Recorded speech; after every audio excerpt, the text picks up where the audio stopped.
So Zoe, if you can, thank you, Zoe.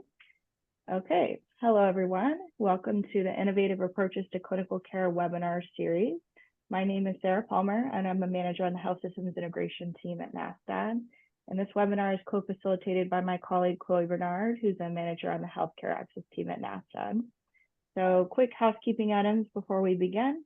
We ask that you please stay muted until the discussion portion at the end.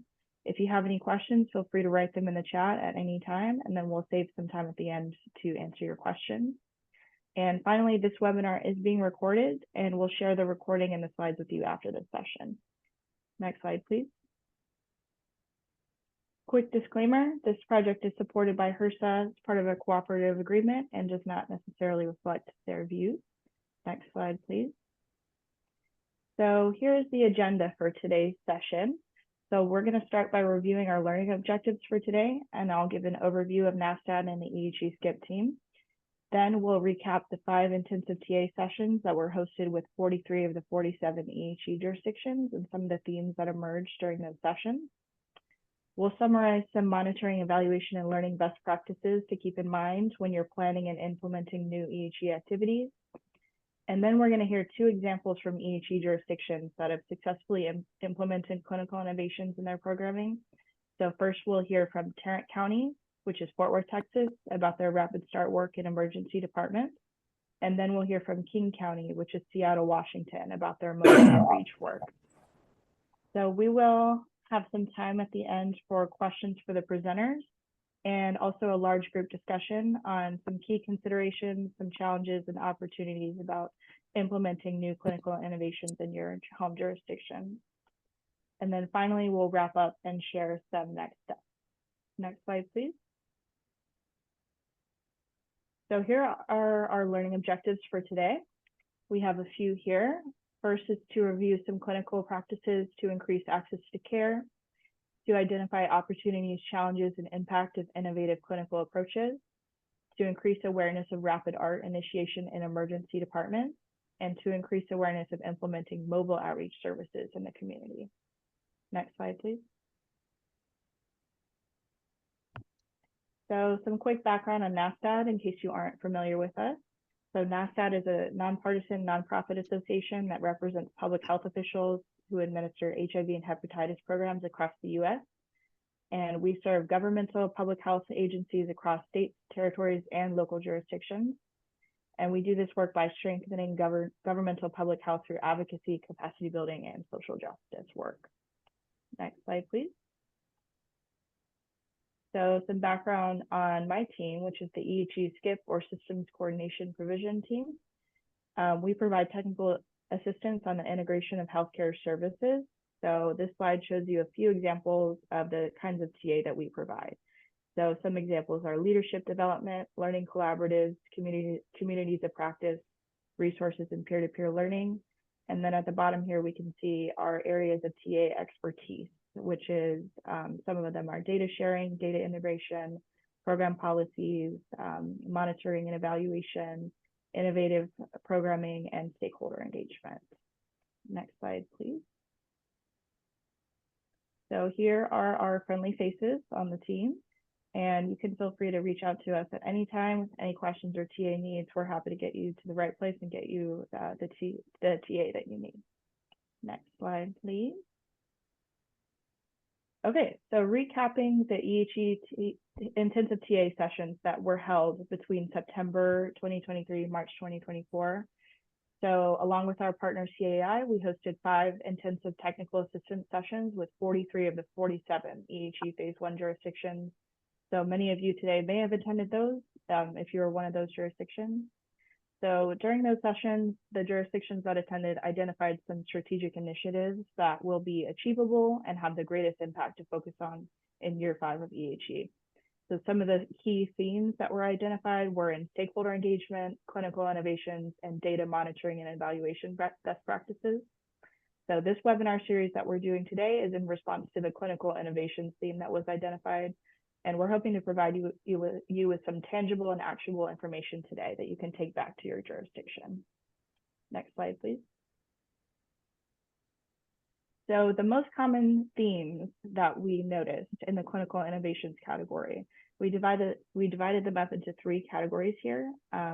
Today we'll focus on the access to care category, on rapid start and mobile outreach.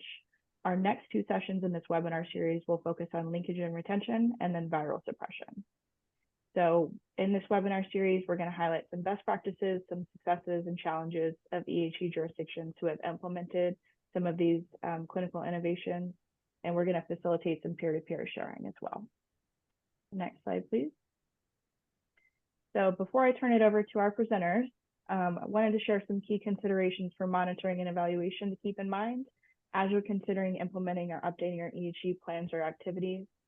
So monitoring and evaluation, it's not just useful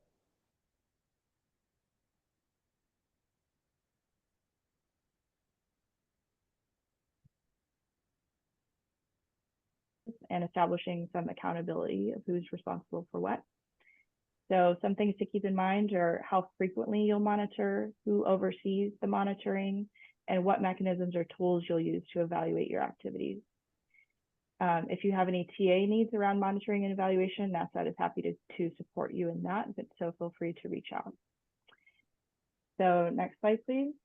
Now I'm going to turn it over to Lisa Mataya, HIV Grants Manager with Tarrant County, to discuss their rapid start work in emergency department. Lisa? Thank you, Sarah. I want to thank NASFAD for inviting Tarrant County to join this call today. Dr. James Datian, who has been a partner in what I'm going to be presenting, has not been able to make it. So I am really sorry, but hope that I can still do a good job today. So I'm going to be discussing collaborating with hospital emergency departments to end the epidemic. Next slide, please. So just a little bit about our Tarrant County jurisdiction. We have a 4-county TGA in North Texas. Total population is a little over 2.5 million, and there are about 7,500 people living with HIV, in which almost 7,000 of those are living in Tarrant County. We also have 4 additional counties, which are the health service delivery area that we serve with our Part B program. So I will say Tarrant County is, we are robustly funded. That doesn't mean we have a lot of money, but we have a lot of grants because we are a recipient for Part A, Part C, Part D, EHE. We have a HUD competitive grant, as well as on behalf of the state of Texas, we manage Part B state services and a HUD grant as well. So next slide, please. And we can go on to the next slide. If you attended the TA sessions, we heard quite a bit about a big bet. Well, although we didn't use the word big bet, when we began planning for EHE, our big bet, our realization was that unless we involve the hospital district emergency department and their routine screening program, it would be really challenging to significantly impact the epidemic. And so we didn't know how we were going to do it, but our early goal was to engage the hospital district in rapid start. So, you know, we all know that EHE involves reaching the hardest to reach populations. And I think what I'm going to be presenting today is that emergency departments play a key role in EHE efforts. You know, the hardest to reach populations are served by emergency departments. And as Dr. Datian says, the emergency department is the front door to public health. So as you start to think about your system of care, if you're not already thinking about an emergency department being a key player, I hope by the end of the presentation today that you may be reconsidering that you could be missing a partner if you're not working with emergency departments. Next slide, please. So we have been doing rapid start planning for a while, and I noticed after I looked at these slides that winter and fall are backwards, but in 2022. But we started in 2021 with some technical assistance from Tap-In, and things started moving really, really quickly. We were able to host grand rounds with emergency department staff and residents. And our goal was to create awareness of missed opportunities for their routine screening program by not disclosing HIV status, as well as initiating medications in the emergency department. Well, much to our surprise, when we had the Rapid Start grand rounds, we found a champion. We found a champion who asked the question not of should we do this, but why aren't we doing this, and how soon can we start? And so our planning was very much accelerated, and we were able to work with the emergency department to get their EHR modified. And I want to say, I asked HRSA very early on, can we use EHE funding in the emergency department? Because I know with our Part A funding, that would be much more difficult. And we got the go-ahead from HRSA. So I just want to clarify that as I'm presenting. So we have continued with planning meetings. We have metrics in place. We have worked through all sorts of issues with the emergency department to actively engage for clients that are newly diagnosed, as well as those that are coming into the emergency department that have previously been diagnosed. We held additional grand rounds actually earlier this year. And I think one of the great benefits is JPS has a very large residency program, and we are investing in the future of these residents and planting the seed of normalizing not only opt-out testing, but as well as rapid ART implementation in the emergency department.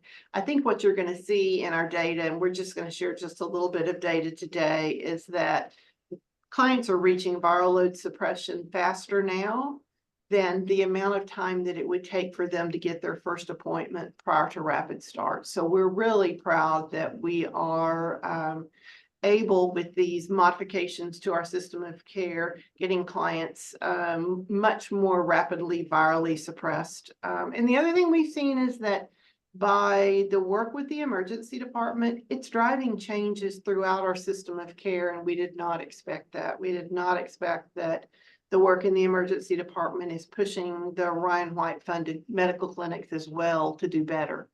Next slide, please. So these are some of the opportunities that we've identified over the course, and I've already talked about a little bit, reframing the continuum of care and how does the emergency department play into that continuum of care.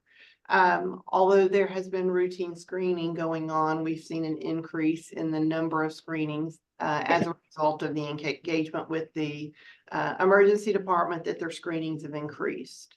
That whole topic of disclosure, which in the past had been avoided for a variety of reasons, but for the residents and the physicians to receive training in disclosure and feel comfortable in disclosure, that has been a key opportunity, as well as the implementation of ART in the emergency department. Next slide, please. So this is a little bit about JPS, which is the Tarrant County Hospital District. It is our county hospital. It's the safety net hospital, and they have a level 1 trauma center as well as a psychiatric emergency center. The emergency department alone, as you can see, has over 130 patient encounters annually. And the hospital district has a Ryan White clinic, which serves over 2,100 individuals living with HIV each year. And they are the largest provider of HIV primary care in our jurisdiction. We can go to the next slide, please.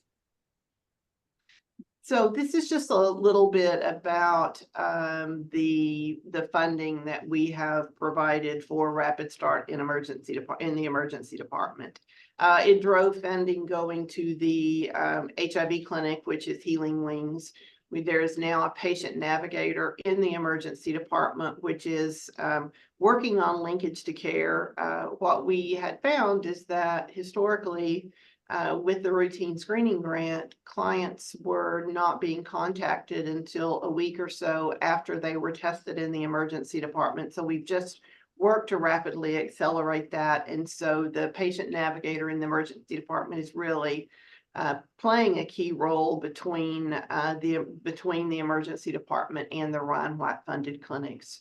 We're also funding a care team at the hospital district, and you can see there it involves a medical case manager, patient navigator, and community health worker. Next slide, please.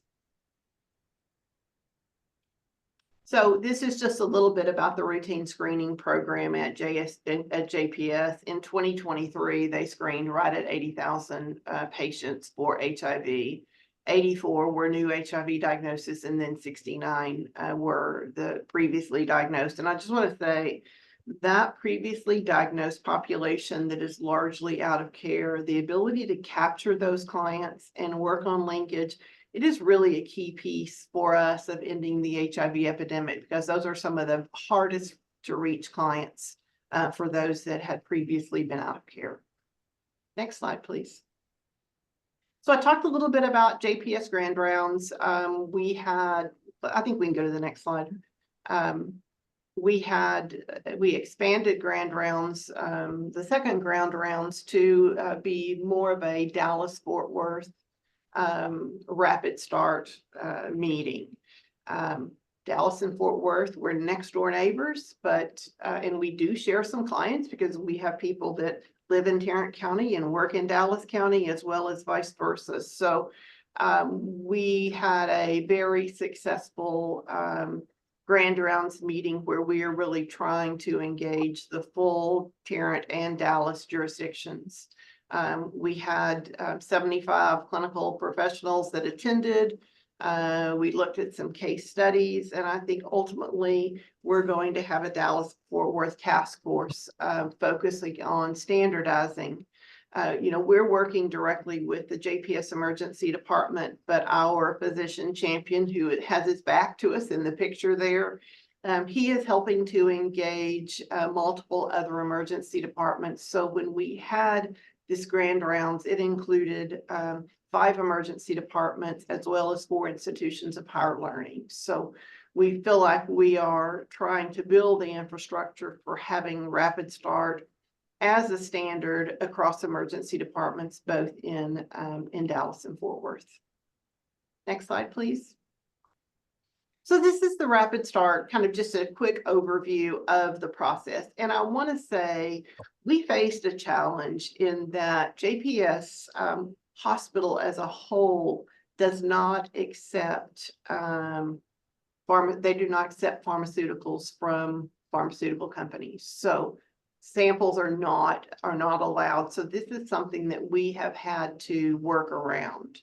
So with the new process, and this involved training of staff, physician education, training of residents, changes were the EHR Epic was modified to have additional screens for HIV screening and testing. Upon disclosure, it's a shared decision making between the client and their physician in terms of if they want to start medications without a confirmatory test. And yes, we are encouraging going ahead and starting medications. There have been some false negatives. Biktarvy is the primary medication that has been used, and JPS has an on-site pharmacy, and that pharmacy is delivering those medications to the emergency department at the time of diagnosis, as well as clients are getting and they're having their medications administered in the emergency department. And then upon discharge, the whole linkage to care process, which had previously been managed by the HIV clinic versus the emergency department, that's a change we have seen because it was really important to the ED that that link, if they're going to invest their time, then that linkage, they have to have that support. And so the support for linkage is now occurring within the emergency department. Next slide, please. So we do offer incentives for rapid start, and incentives are delivered to people who are newly engaged or returning to care. These incentives include just some kind of helpful items, as well as they are receiving gift cards. So when clients make their first appointment, they are receiving a gift card, and there are multiple benchmarks along the way, culminating in a 6-month engaged in care incentive. We have been requested to look at providing incentives beyond 6 months because for some clients, they're being lost after that, between that 6 month and 1 year. So that is something that we are taking into consideration. Next slide, please. So some of the challenges and successes, and most of our challenges became successes along the way. And provider buy-in, finding that physician champion was so important. And if I'm being really frank, we had previously tried to have grand rounds before EHE and met with closed door after closed door after closed door. And by having some peer-to-peer learning and engaging the physicians that have been engaged in our technical assistance, that really was a game changer for us. And we very quickly were able to get grand rounds scheduled. I already mentioned the access to medications. That was a challenge because of the ability of the emergency department to have samples. Appointment slots. Once you have someone that's seen in the emergency department and they need a rapid appointment with the clinic, having those appointment slots available. So it does require administrative changes, as well as then funding and retention. And I am happy to say that I don't have the exact data in front of me right now, but the retention for these rapid start clients that have gone through the emergency department is above 90%. So we're really proud of that. I wish I could remember the exact amount, but I can't tell you right now.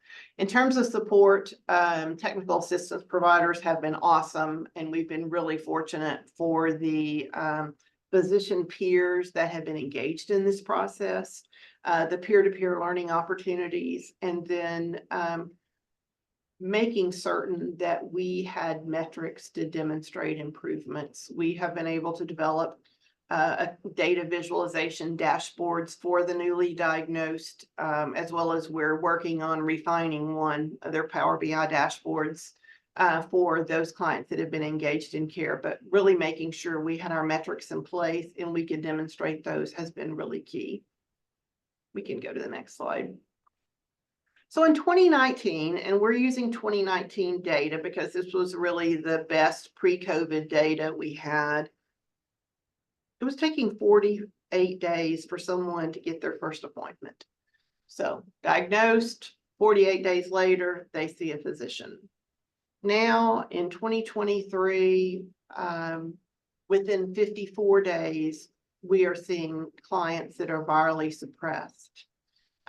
If we dig a little bit deeper in that data, among those that are virally suppressed, about 85% of them are suppressed in less than 50 days. So we are pretty much at a point to where clients were receiving their first appointment. Now they're virally suppressed. And I think in terms of ending the epidemic, that's really, really critical for cutting down on those transmission opportunities. So we're really proud. We're really proud of this. Next slide. We will be presenting with our TA provider and our emergency department physician at the Ryan White conference. So if you would like a more in-depth presentation, we will be doing one at the Ryan White conference and would love to have you join us. Dr. Doug White, who is a TA provider out of California and has lots of experience with ED Rapid Start, will be presenting, as well as myself and Dr. Daytian. So thank you so much. And Sarah, I am going to punt this back to you. Thank you, Lisa. Thank you so much for sharing your program with us. It's always really great to hear about your Rapid Start work. So remember, we're going to hold questions for the presenters until the end of the two presentations, but feel free to drop them in the chat now if you have any questions. So now I want to introduce Allison Moore with King County to talk about their mobile outreach team. Allison. Hi, everyone. Can you hear me okay? Yes, thank you. Great. Thanks for having me. Thanks for attending, and appreciate this last presentation about the ER. It's great work. So yeah, I'm Allison. I'm the program manager for our King County HIV mobile outreach team. We have a very our team is made up of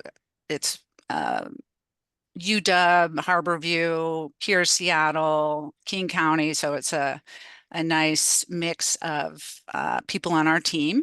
So next slide, please.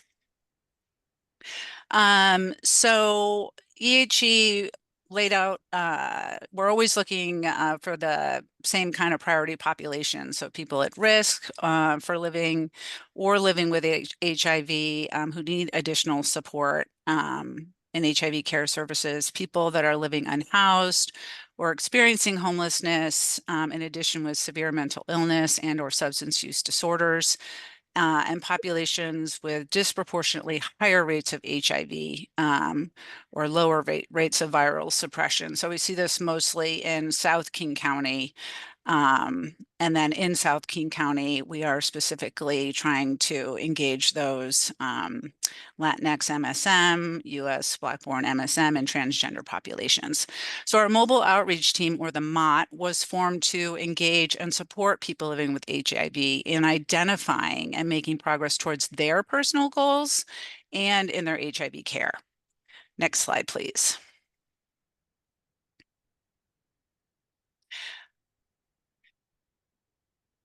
Great. So a partnership was formed, as I was saying earlier, between King County Public Health, Pierce, Seattle, and then Harborview UW. And what we did was we formed this team to be innovative in meeting the population of folks that are living with HIV who need these additional supports. And we've tried a bunch of things in the county, and it's great. We all kind of know each other now and work really well together. And currently we have on our mobile outreach team, we have a disease investigator with the county. We have a peer at our Peer Seattle our Peer Seattle organization. We have a nurse from the University of Washington, and we have a medical assistant as well. I am the program director. We have medical oversight. So we have a medical provider, and we have a Peer Seattle supervisor. As I said, our team is multidisciplinary. So we have supervisors from all those different areas. Next slide, please. So our timeline, in September of 2022, the mobile outreach team was funded. And this was a collaboration between Public Health, Pierce Seattle, and UW HMC. And the pilot program was designed at that point once the team was funded. And so we reached out to some of our local advisory groups to help sort of bring some structure to what we were funded to do, which was great. And then in March of 2023, the services began. And initially, the only folks on the team were the program manager and the peer service specialist. So just the two folks there. A month later, we added a disease investigator to the core team. And then about a year later, we added a nurse and an MA to our core team. So now our core team is made up of medical and non-medical folks. Next slide, please. So we are a referral-based program, and our participants are identified from those referrals we receive from agencies in King County, some from those advisory groups that helped us design the program, the low barrier clinics that we work with, as well as our surveillance team, our HIV disease investigator team that helps identify folks that have fallen out of care or have been newly diagnosed and never linked to care. So our candidates are folks who are living with HIV that are virally unsuppressed, not engaged in medical care, and are facing complex barriers to care, such as behavioral health disorders, housing instability, and the justice system involvement. So we do work very close with the jails as well. So the mobile team connects with individuals in the community, provides peer coaching and support in meeting their personal goals and relinking them to HIV care and treatment. So we're really looking here to addressing the underlying issues of why someone is out of care. So that's sort of our main focus, is to really understand what the goals of the the patient is. And so with that, we can sort of build some rapport and not just sort of help them, link up with medical care again or for the first time, but also addressing other issues that they may be having in their life, just getting an ID or getting hooked up with food or something along those lines. Next slide, please. So yeah, as I said, our services began in March of 2023. Our goal was we were hoping to be able to engage 30 people. And as of June 12th of this year, we've had 207 people referred to us. Out of those folks that are referred, we identified that there's 168 candidates. So not everyone that is referred to us is potential candidate for several reasons. Of those 168 candidates, 100% of those folks were outreached. And out of the 168 folks that were outreached, 123 we were successfully able to contact. And out of the folks that we contacted, we tell them who we are and what we can offer, and we get a sort of a yes or a no. And so 96 of those folks were willing to engage with us. And of those willing to engage with our services, we do document on getting connected to care, restarting meds, and becoming virally suppressed. So as you can see here, 68 of those 96 were able to connect to care, and 61 started meds, and 38 have been virally suppressed. So we're pretty excited about that. Next slide, please. So there are folks, who say, are not interested in working with us, or we just were never able to actually contact. And so as you can see here, 40% of the folks that do engage with us do achieve viral suppression at a 40% rate, as compared to 16% with those that are not engaged with us. So we are keeping track of everyone who's been referred to us who is a candidate and what their outcomes look like. So that's what we got there. Next slide, please.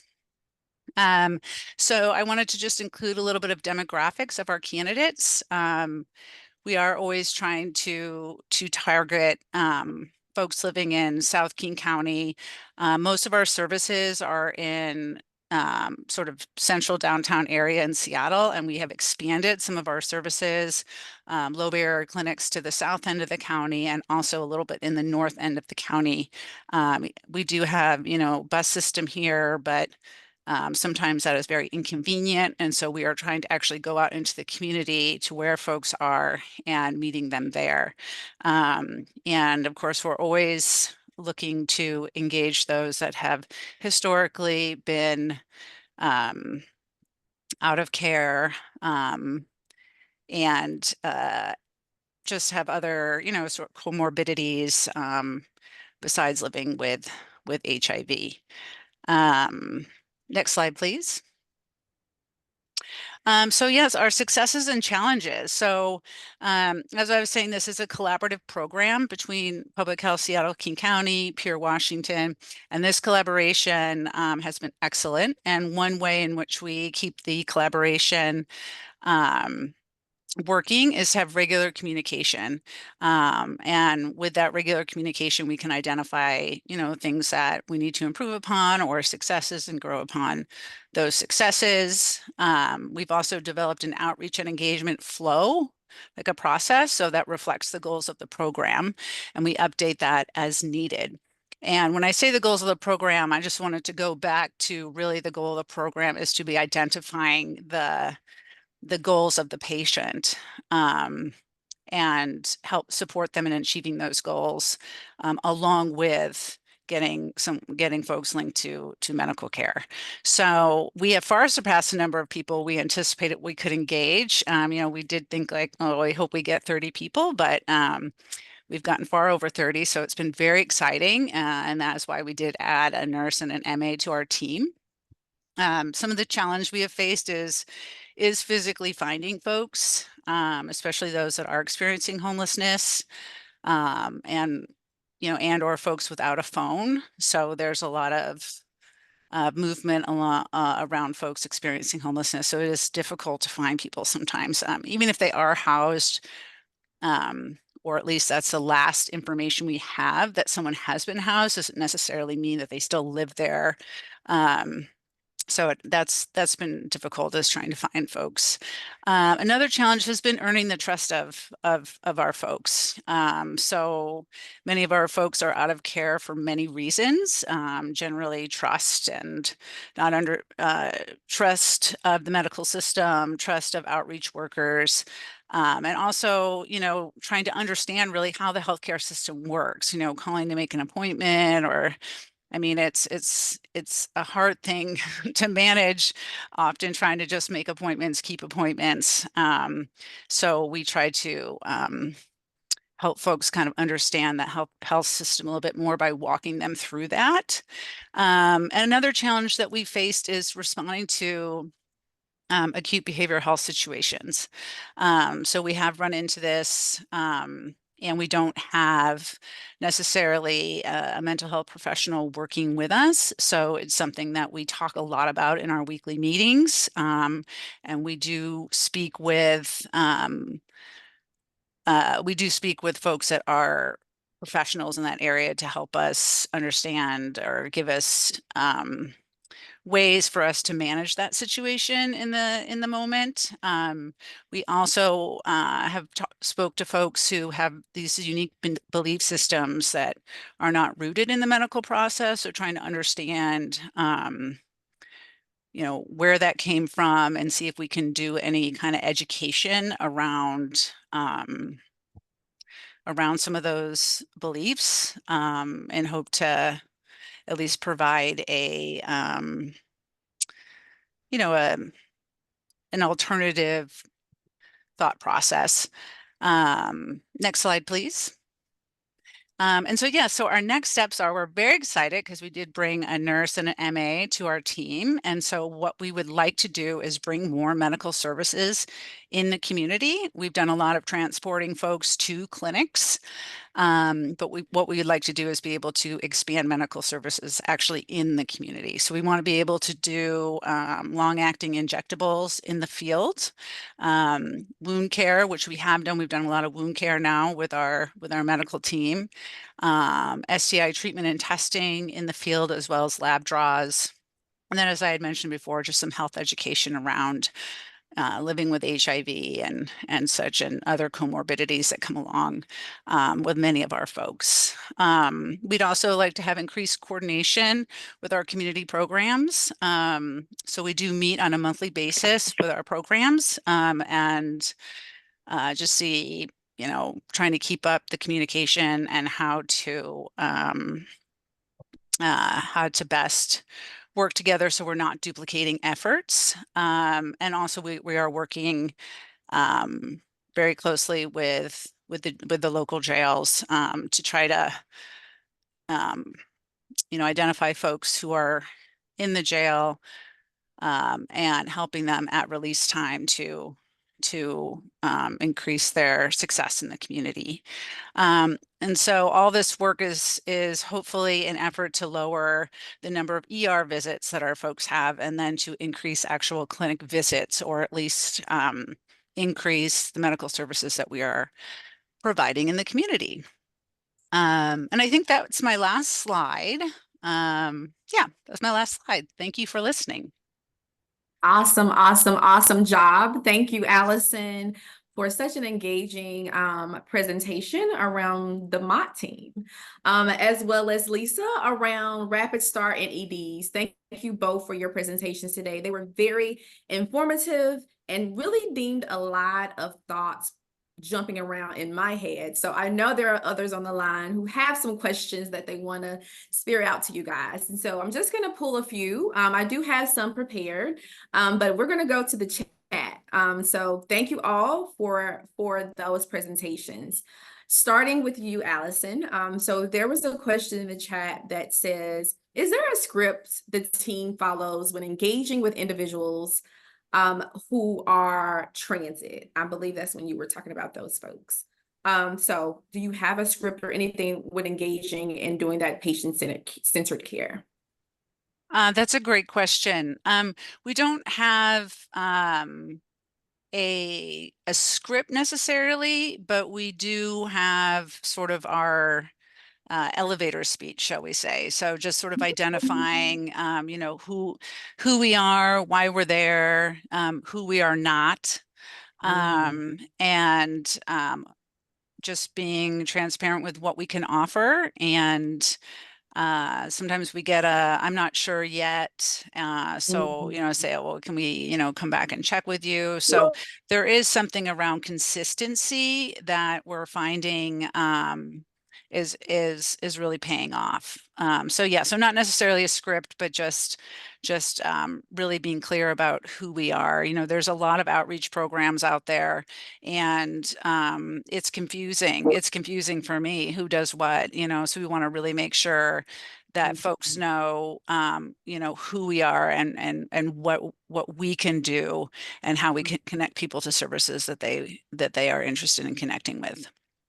Thank you for that, Allison. And you answered my follow-up, which was going to be, what do you do when someone's not ready, right? When folks are not quite ready to receive that care, but they need the services that go along with the care. You still should be consistent, still should be holding their hand as they are getting acclimated and re-entry into care.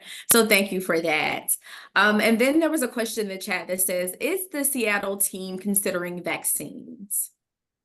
Yes. The vaccines are currently more being done in clinics. So if we're able to do vaccines in the field, we certainly will. We actually bought a great temperature controlled cooler. So for anything that needs to be kept at a certain temperature, we can bring that into the field. So we have noticed that vaccines aren't super high on people's priority list, but certainly if someone wants a vaccine, we're all about that. Awesome, awesome. Thank you for that. And last question for Allison. Do you have one specific person who conducts the outreach or makes the contact? Are different components or parts of the team more accepted than others by the community? Yeah, that's a So is great there a question certain too. person right, Right, absolutely. right. So because we get referrals from clinics and other, community agencies, they're referring someone to a public health program. So for initially, that is public health information. So we usually have a public health worker do the first outreach. And after that's been, after a couple of tries, then we'll go ahead and have the our peer specialist reach out as well. So the initial contact does always come from public health, just because that referral is coming into a public health program. So that's kind of how that works. I hope did that answer the question? I think it did. I think it did because it starts with the initial and then you move over to your peer navigators that are able to walk with that patient and hold their hand a little more than that medical physician from the Exactly. state. Yes. And the other thing is that because of the peer model is such that we want to make sure that we're upholding the peer model and the ethics of the peer program, which is the peer, creates, establishes the relationship by this one-on-one or one-on-two, these conversations. So that is another reason why public health staff gets the referral, because we can see all the history of someone. Yes. And so the peer, that is not in the peer model. So we kind of do that identifying and that, understand, what the background is of someone and where they may live or where they may have a tent or something like that. And so we try to do that initial outreach. And so then the peer sort of has this room with no prior knowledge, to the best of our ability, to create their own unique relationship with the person. Awesome. It's all about building that relationship. Thank you so much for sharing, Allison. I did have one question for Lisa, and it is around, folks in the chat have been talking about those dashboards. So I wanted to see if you can share with us how you guys were able to land on the metrics for your Rapid Start program. What was the driving force to identify those? So we worked with with data folks from CAI. We worked with Ellie Coombs and another consultant. I can't think of her name right this second, but we looked at various definitions. They collected a whole array of definitions. How are you defining return to care? How are you defining out of care? I mean, we had probably 2 pages of definitions, and then as a jurisdiction, we just kind of reached consensus. And so I didn't really talk about this, but we also modified our client level data system to support the collection of the data. We had an EHE enrollment to very quickly get someone in care only with that diagnosis, even if it was preliminary. And so what we had to make sure is that our data system was collecting the data points. So we looked at time from diagnosis to medication initiation, time from diagnosis to first appointment, time from diagnosis to viral suppression. And so we just had to make sure that the metrics that we decided upon, and these metrics also appeared in our evaluation framework, we had to make sure that our data system was equipped to collect that data. So our data analyst goes in and on the back end of our data system can pull data, and then she populates it into a Power BI, which then is our visualization. I hope that answers the question.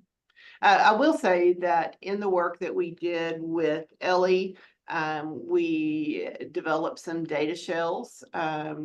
Awesome. In order to help with that data collection, as well as just our data structure. Awesome. And I see a number of folks are asking for those data shells or data dashboards that you have. Thank you so much for obliging them, Lisa. Sure, happy to share. Awesome, awesome. Next slide, please. So thank you both of our presenters for sharing knowledge around your innovations. Thank you both for your time today. And so our next portion of our webinar, we wanted to actually give our participants an opportunity to walk away with an action plan template. This action plan template was developed by NASDAQ. And this template really is developed to provide a visual way to illustrate the resources or the inputs required for implementation of a program. It really does show how the shared relationships between resources, activities, outcomes, outputs, as well as the impact of your program. And so what we would like to do, we will send this out to every participant who registered today for this webinar. And we want you to fill it out according to your jurisdiction's resources and inputs and outputs. So please look for this as a part of the follow-up for this webinar. Now, Sarah shared before that these webinars will be in a group of 3. So what we want you guys to do is to make sure that you bring that action plan template with you every time that you come to our clinical innovations webinars. This action plan template will be a resource for you to ensure that you are implementing these strategies into your jurisdictions based on the resources and the activities, as well as the staffing and other things that you have in your respective jurisdictions. So please look for that in the follow-up. Next slide, please. And so next, we want to make sure that we provided a space for peer-to-peer engagement for these particular webinars. And so we did have a list of questions that we want you to share with us. This is your opportunity to share any key considerations, any challenges, as well as any opportunities that you foresee now that you've heard from these 2 presenters around mobile clinics, as well as Rapid Start and EDs. Key considerations, these can be things that are working well for you. If you have implemented these strategies, anything that's working well for you in your program that you would like to share out with others, we want to provide you space to do that now. Any lessons learned that you have encountered as you are implementing these programs? What are some of the barriers, the challenges that you have been addressing as you are implementing these programs? We know a number of you are taking charge at implementing these programs, and we want to hear from you, as well as any opportunities. How do you plan on moving these innovations forward? If you have not implemented, what do you see as the bright spots or the opportunities that you see with braided funding, with implementing your EHE funding, to working across parts with other parts that are receiving round-wide funding? What are those opportunities that you see now that you have heard from these presenters, as well as previous presentations that you may have encountered? We want to hear from you. Anyone that is willing to share, we want to give you space now to do so.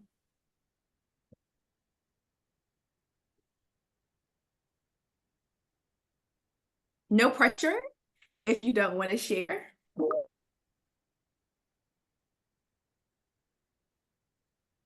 We look forward to hearing about what you guys are doing in our SCIP survey. So a number of you have received our microsite outreach survey, and we are looking to capture those innovations from you. So please oblige us at NASDAQ, and please fill out that survey, as it is an extension of the EHE SCIP team. Next slide, please. All righty. So we want to take time also, as we are closing out our webinar today, to inform you of our next two surveys that will fall under this actual continuum. Our linkage and retention survey is scheduled for September the 4th, as well as our viral suppression survey, webinar that is scheduled for October the 2nd. Please feel free to register for those surveys as well. As I stated before, these webinars, are developed to really help you guys to implement strategies with your EHE funding. Please look out for an evaluation that will follow this session. We value your input, and we look forward to receiving your feedback. And then we also want to give acknowledgments to our NASDAQ's prevention team, who was a vital part of developing these slides. My colleague Zoe has dropped a survey which is the evaluation, in the chat box. So please feel free to fill it out now if you have the time. We have about 7 minutes left. If you want to go ahead and fill out that survey evaluation, that will be great. Thank you all for your time today. We will leave the window open for a few minutes to give people adequate enough time to fill out the survey. I will turn it back over to Sarah to see if she has any closing remarks. We can go to the next slide. It just includes our contact information in case you would like to reach out to either me or Chloe, or in case you would like to submit a TA request to us as well. We have our eheskip@nasdaq.org inbox to receive TA requests. And yeah, we would really appreciate it if you could take a few minutes now to fill out our survey. We really do look at those responses and use them to make our future webinars better. So we appreciate your feedback. And we do have 6 minutes left. If anyone did want to share anything from the discussion, the time is open, and we would love to hear from you, but no pressure if not.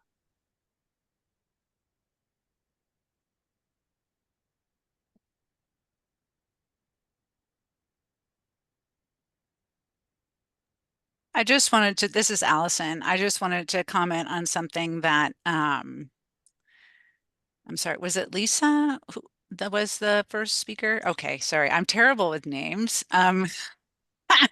So I wanted to just comment on something that she had said about getting buy-in, that they had wanted to do something similar before, and it, finally were able to speak to the people that were, sharing the same sentiments, the same goals, and achieving them in the same way. So I did want to say that we've experienced the same thing here. I've started a number of public health projects trying to reach folks living with HIV that have unfortunately not been successful in traditional medical care. Because it is a more non-traditional approach, getting that buy-in and find the community to work with is essential. Otherwise, yeah, you can't do it. At least that's been my experience. So I really just wanted to comment on what Lisa had said too, and say that I've had the same experience. So something to think about when planning programs. Absolutely. And while we have 4 minutes, since you brought that up, Allison, I did have a question for Lisa around those grand rounds and how you were able to identify that champion, because I feel like that was a piece that really lended you a great reward in identifying that champion. So Lisa, if you are still here,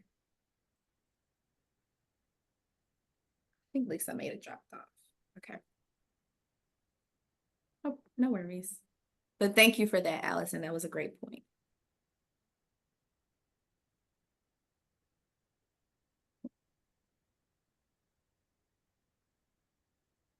We have about 3 minutes left, so everyone should have time to fill out that evaluation. We really want to make sure that we capture all of your feedback regarding these webinars.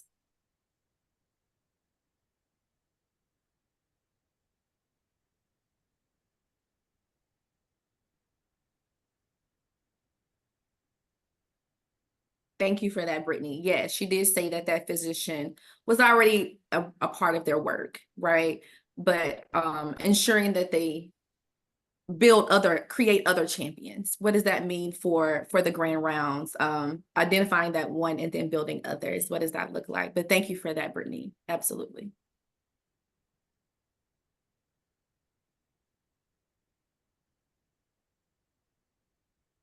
All righty.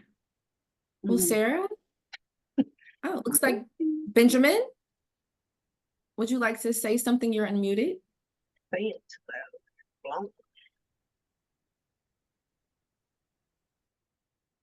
Righty, I assume not. Thank you all for your time this afternoon. This has been a great webinar. We look forward to seeing you all in our following webinars in September as well as October. Feel free to reach out to Sarah and I. Our contact is listed. If you have any questions regarding anything around SCIP, as well as healthcare access, please feel free to reach out to us. We are here and happy to assist. Have a great day, everyone. And remember to take some time for self-care. Thank you, everyone. Have a great rest of your day.